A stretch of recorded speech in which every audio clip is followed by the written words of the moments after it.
out and away we... Bing bang! Welcome to episode 7 of Paddock Talk. I'm Scott. I am Kyle. Man, it's been a while, to quote the song. Sorry for the delay on the follow-up show to Australia, but we're back, better than ever. Kyle, how have you been?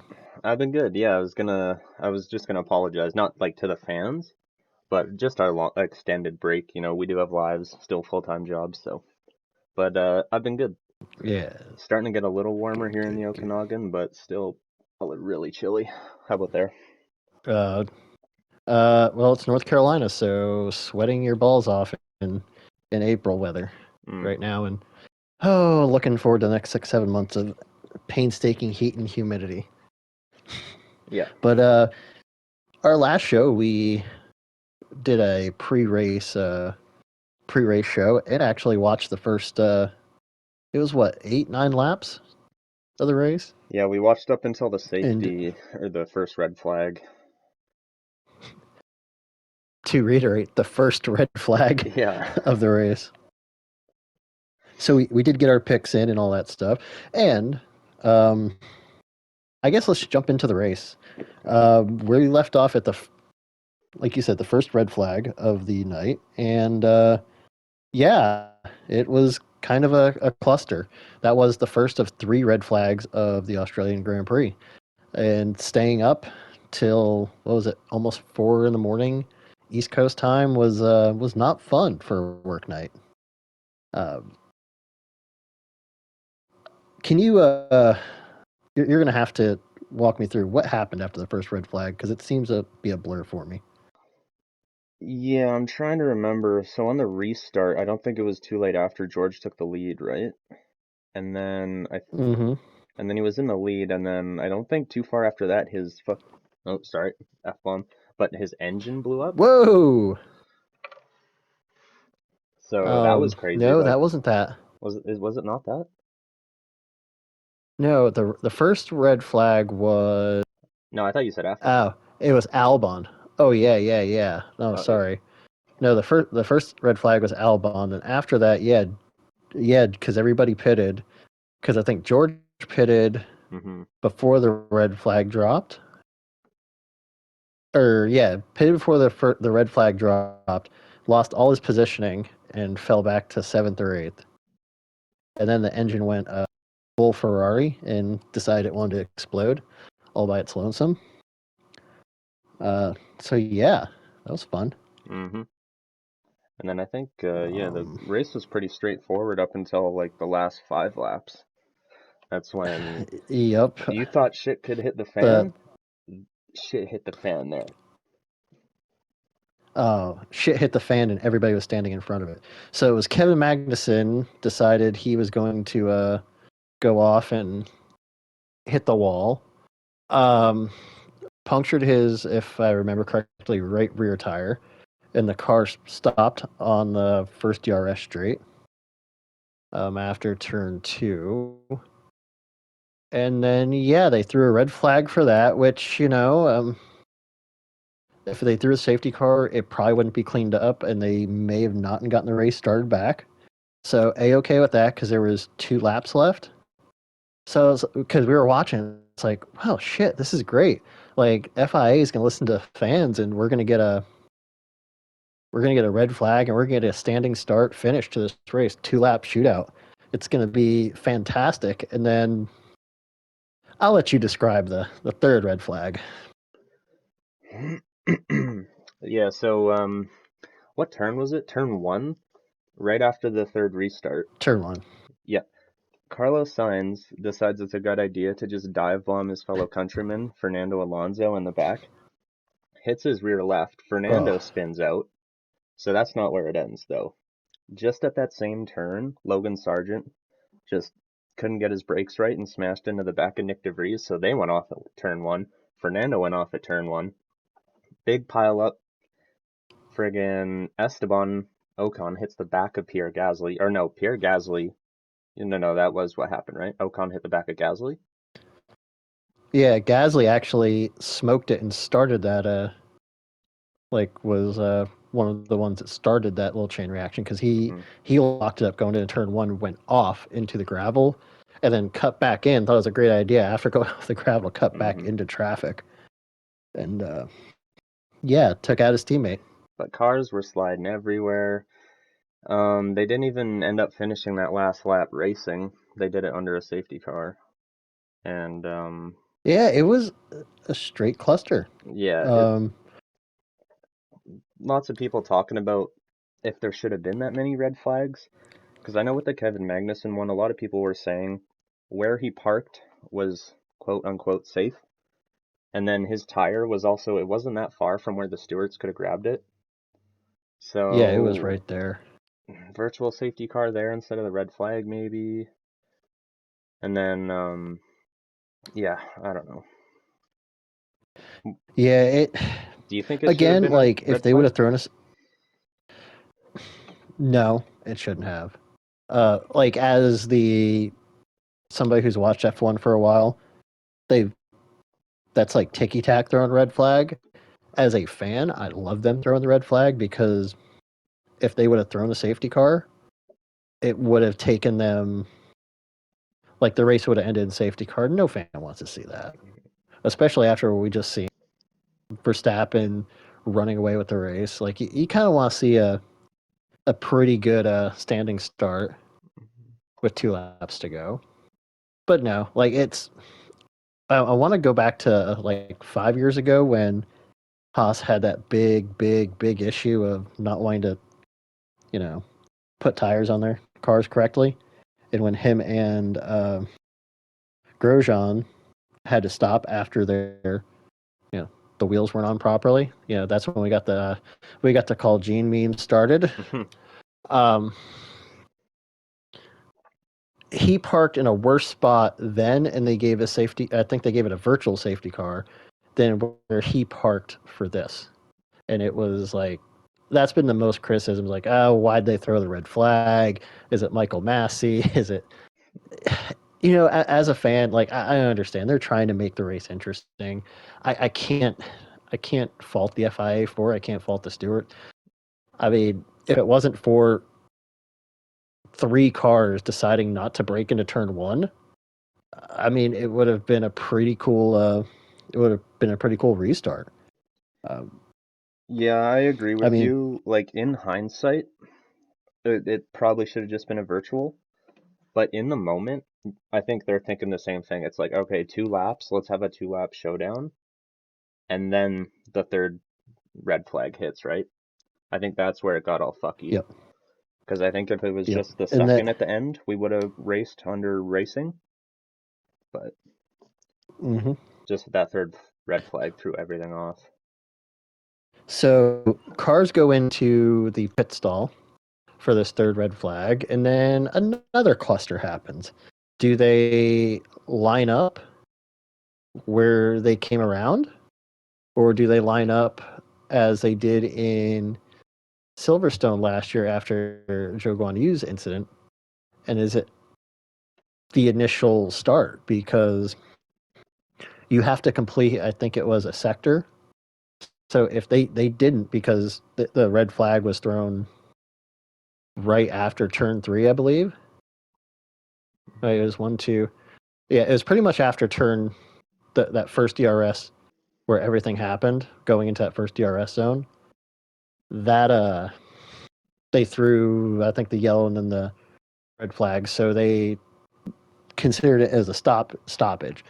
Like it was stopped there. So they go to what was their starting position going into that, like they did at Silverstone. Haas was having an issue because I think Steiner was freaking out because Hulkenberg came out of that incident in fourth and was trying to get the stewards to no, it's where they made a complete sector, so it's where they're at now, because Alonso was pushed back to 12th or 13th Mm-hmm. Yeah, 13th, I think. after an incident. I'm surprised he even made it after getting railed like that. Like I'm just surprised that car is that tough. Um, Carlos Sainz gets a 5-second penalty for causing a collision, which, yeah, like it definitely was a penalty. Um, Yeah, there's no question about like that. if yeah, definitely a 5-second penalty. So he gets it, but we're going to have a safety car restart. So they're not going to get a full lap. They're not going to get a lap of racing. So as soon as the safety car pulls, there's no passing until you cross a checker. So the checker is the end of the race. And it was just a cluster. So Carlos Sainz was going to finish last regardless. He was going to go from third to last. And so Steiner was preaching, no, because Hulkenberg would have had his podium. But no, the FIA says they didn't cross the first sector. It is going back to the previous restart.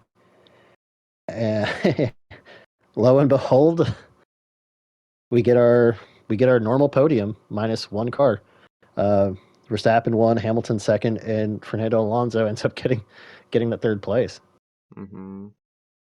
I think Lewis listens to the pod too, because I said he was never going to win another race, and then he finished second. Yep. Yeah, he must, because he must have been listening right before the race, because I actually called the top three. I wasn't in order, but I called the top three because I had Alonso, Verstappen, Hamilton, and Verstappen, Hamilton, Alonso, not a big deal. I'm pretty damn good at that. Yeah, my podium was not correct at all. My last place wasn't correct. Checo went from last to finishing fifth. I guess I can probably give the rundown if said fans would like to hear that. Hmm. Finishing not classified in last place, Charles Leclerc, because of course he went off. He went off the road and created our first safety car at lap 1. Alexander Albon created our first red flag. George Russell, hand grenaded engine. K-Mag, Logan Sargent in 16th. Nick DeVries, 15th. Esteban Ocon, 14th. Pierre Gasly, 13th. Carlos Sainz, 12th. Valtteri Bottas, 11th. And I'll let you take the top 10. Yeah, then we got Yuki Tsunoda in 10th, getting his first point of the season, I believe. Guozhan Yu in 9th. Oscar Piastri with his first points in Formula One in 8th. Nico Hülkenberg in 7th. Lando Norris in 6th. There goes Misha talking McLaren and they get 6th again. Sergio Perez in 5th from 20th. Lance Stroll in 4th. Fernando Alonso in 3rd. Lewis Hamilton in 2nd. And the Flying Dutchman, Supermax, Max Verstappen, finishing 1st again. Shocker. Mm-hmm. But yeah, I mean, it no, go was ahead. a good race. I was entertained. I'm sorry, it was a good race. I was entertained. Yeah, I that's was clearly entertained. Yeah, that's what I was gonna say again. Like, it was a long race just due to all the red flags and safety cars, but it was very entertaining. And like you said, like near the end of the race, I do believe they were trying to make it entertaining for the fans. It's just it was a perfect cluster, you know what, of stuff happening that screwed everyone over. I like how you've dropped the F-bomb at least 3 or 4 times, and you're already stopping yourself. I'm trying. Understandable. Can't get demonetized. But yeah, that's true. We don't want the FIA and Lewis Hamilton knocking down our door, being like, "Hey, stop that! Stop that!" Honestly, Nice. though, is everyone surprised that Michael Massey was there and stuff was this crazy? Coincidence? I Yeah, think not. yeah, exactly. First time at a F1 race since the 2001 shit show, and lo and behold, we get an absolute shit show in Australia. And it was also Max Um, finishing first ahead of Lewis. Dun dun dun. oh yeah, do, do, do. But Red Bull dominated the weekend though. Uh, so Sergio Perez set the fastest lap of the race. Red Bull sets the fastest pit stop of the race, and driver of the day is Checo Perez. So, and Max winning the race, Red Bull's on rails still. It was the perfect weekend. Maximum points for Red Bull. Mm-hmm. Pretty much. But definitely a cluster of a race. Hopefully, in 5 weeks when the next race starts, it feels like Baku, maybe something will I don't know. That could be a cluster. That could be a cluster too. Baku is normally the one where stress is test, and you get 2 or 3 safety cars. Hmm. I think it's I important can't going into wait. this little stretch too with Pierre Gasly and the amount of penalty points he has. I don't know Yep. if you wanted to talk about that a little. Yeah, so he went into the race 10 penalty points. And so if you get 12, you incur a race ban. So before this year, they were really ticky tack with penalty points. So if you, say you impeded a driver's qualifying run, you get a grid penalty position, and you could get docked 1 or 2 penalty points. So he did accrue a lot. It wasn't really serious stuff. This was probably the most serious he's done in the last 2 years. But luckily this year, that race, he didn't get penalty points, and he got lucky because it was his teammate. If it was anybody else, he would have swerved in front of and just demolished their car. Hmm. They were in the steward's office bitching and complaining and saying, do something. They would have had to give him 2 points deducted, and he'd be sitting at Baku. Yep. Yeah, and I'm reading here his first set of penalty points on his license don't expire until May 22nd. So he still has to race Baku, Miami, and Imola before he gets any points taken off. So he's got Baku's a a tight, fast track. Miami's tight and fast, and Imola, he should be okay there. But mhm. no, he's not out of the woods yet. And I really wonder if they will suspend the driver. Like, I know they have these points for that reason, but like I said, they're taking the ticky tack shit out of their penalty points, and now it seems like this year they want to give a driver those points unless they're deserved, like unless it's something really bad. Okay. Um, so I hope he doesn't, because that'd suck to miss a race for something like that. Yeah, if he had to sit out, he'd be the first driver to sit out due to this point system or penalty point system. Uh, yeah, because the last driver I can think of was Grosjean in 2012 when he at Spa, when he yeeted in front of the field and decided he didn't want to hit the brakes and just dumped into, I think, Hamilton and a few other drivers, and he was banned for a race. But that was before the penalty point system. Yeah. The only drivers I can think of would be in like F2 and F3 that have been suspended. But I mean, honestly, I would want these drivers in F2 and F3 to get the race bans so they learn how to drive properly. Because I feel in F1, you're the pinnacle of racing. You shouldn't be like, these guys are the best of the best. Like, they shouldn't be under a microscope. Yeah.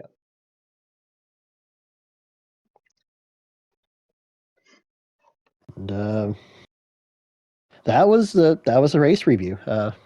Sorry it took 2 weeks, but there was one other story that popped up before we do go, and I kind of want to get your thoughts. And please, if you listen on our social pages, please comment what you think. So the whole Crashgate, I know I brought it up at least a few episodes. Occurred in 2008 at the first Singapore Grand Prix. Um, I'll kind of gloss over it. You can go to a lot of YouTube pages, and they can go into more in-depth coverages about it. So, Renault 2008, Alonso left McLaren to go back to Renault. His teammate is Nelson Piquet Jr. Through some shenanigans, Alonso pits, and then 2 laps later, his teammate just so happens to wreck his car in a spot where a safety car happens, and they need. So back that time, you couldn't pit under a safety car, so the whole field had to wait. Alonso goes from 15th to winning the race in dominating fashion. Nothing happens until Nelson Piquet gets dumped the next year, and he goes to media outlets and says, "Hey, like, they told me to do this.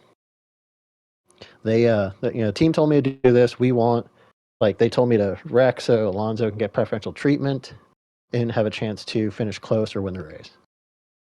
Alarm bells ring. Pat Simmons and Fabio Briatore get suspended indefinitely, but then they get their indefinite suspensions rescinded after 4 years. So Massa brings up, because Bernie Eccleston, who was over the FIA at the time, said that he knew about the cheating before Nelson Piquet blew the whistle. So Massa has brought up and wants to appeal the ruling of the 2008 FIA championship. So Eccleston said that he knew, like, before the season is out, that Renault had actually done this purposely, but they didn't have any proof. So Massa, I don't know if it's for just semantics, like he just wants to just validification to get his points back from that race, because I mean I think he finished 5th or 6th after the shenanigans there. What do you think about that, Kyle? So, has Massa ever won a championship? No. He won the championship for like 30 seconds or 20 seconds. He was champion 2008. Mm. Yeah, so, I mean, if they knew about it, like, why not do something about it back then? You know what I mean? The only Yep. thing I can think about is Massa bringing it up now, just with the reach of social media and just how big the internet's become. Like, I know it was only 2008, but such a big difference. Yeah, it's been 15 years. Yeah, like, it would feel weird changing a championship 15 years in the past as well. So I don't know, I'm just getting a hard read of the whole situation. Yeah, I know that was his one chance to win it, Yeah. because in 2009 he had that horrible incident at the Hungaroring where a piece of Rubens Barrichello's car came off and knocked him out behind the wheel. He was out for the whole year, and he wasn't the same driver ever since. So, I mean, I can see him getting screwed because, I mean, if you look at that championship, because he was, if I'm not mistaken, either leading the race or in second through that whole shenanigans. The safety car comes out, then afterwards they pit, and then because they were pitting under green flag, the fuel hose got caught into the Ferrari, because, Ferrari's got a Ferrari. They got to screw up somehow. And so he ended up getting relegated. I think it was like 6th or 7th after penalties and such. But say if things would have happened differently, if they would have gone to plan, maybe that 1 or 2 extra points he would have beat Lewis by. I see his point. Like, Yeah. he's pissed off because he finds out the FIA president 15 years later said, yeah, we knew about it, but there's nothing we can do. Like, well, shit, dude. Like, this was my only chance to win a championship. Like, it's not going to go nowhere. They're not going to take the title from Lewis. They're not going to give him the championship. They may just say, well, we screwed up and we apologize, and he may just get some pats on the back. That's about it. Yeah, it seems like a mishandle by the FIA. No shock though, right? Yeah. But yeah, that's been kind of it through these what's it been, 2 weeks since Australia? Yeah, 2 weeks. It's been kind It's felt of, like 2 years. yeah, it's been quiet on the F1 front. Aside from that, you know. Yeah, besides Carlos's does he deserve a penalty, and Gasly, how the hell did he not get a penalty side? And then Massa a week later is like, yo, I want my championship. Like, normally F1, like, we get more drama. We get more bullshit. Like, damn it, F1, we're content creators. We need content, damn it. Yeah. We need to go and start messing with Red Bull stuff and get them to drop down the ladder a little bit. We need to make it interesting. Right? Like, throw a wheel nut, like, into the pit garage, like, during a race. Like, oh shit, did you guys, like, put that on there right? Like, that? Did you put that on the car? Does that come off the car? Yeah. Let's go You know, touch do the rear something. wing. Isn't that's a lot of money? I wouldn't do that, Yeah. as they say. Mhm. But that's kind of all I got. Kyle, do you got anything else? No, I got nothing. Just want to thank everyone for listening again. And like Kyle said, thank you guys for listening. I appreciate it. And we'll be back with a new episode soon. Hand on heart promise. Thank you guys for listening.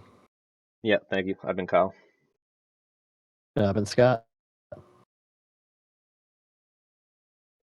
Hey everyone, thanks for listening to Paddock Talk. Don't forget to like and share the episode, and check us out at Paddock Talk on Spotify, Apple Podcasts, YouTube, Facebook, Instagram, Twitter, and Discord.